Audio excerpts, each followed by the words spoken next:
Hello, this is Travis with Coyote Moon, your Squarespace web designer.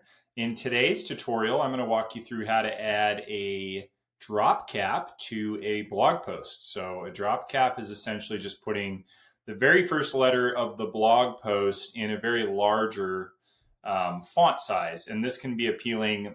It's kind of an editorial style.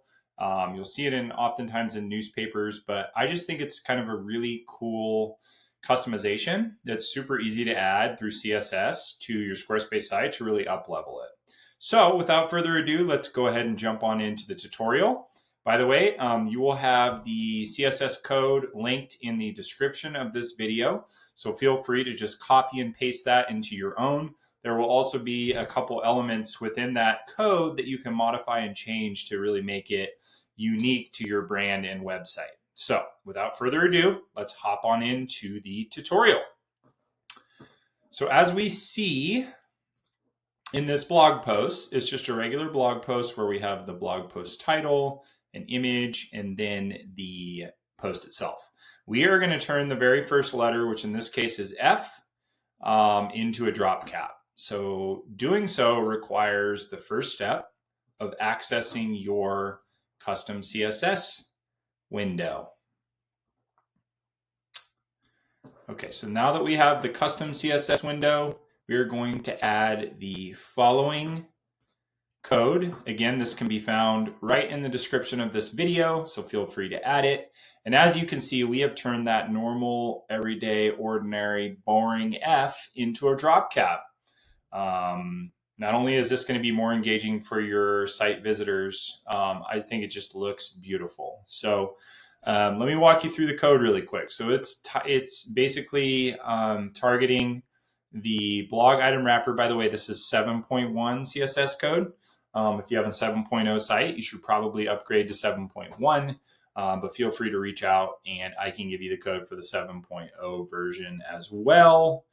So we're targeting the blog item wrapper, the blog item content, and the first letter, right? So this code, as you can see here, is only for the first letter.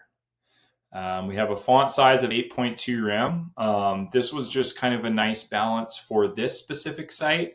But as you can see, you can change that value to anything you want to increase or decrease the size of that first letter for the drop cap. The font weight, 700, but you might find it better at 500, right? So you can also play around with the font weight, the float being on the left, the line height being a very specific pixel amount, padding top 10px, padding right, padding left. That's going to just control the padding around this. So you can increase or decrease that as you see fit. If you're somebody who really is a stickler for specific pixel perfect display of how this drop cap should look, go ahead and play around with those padding variables as you see fit.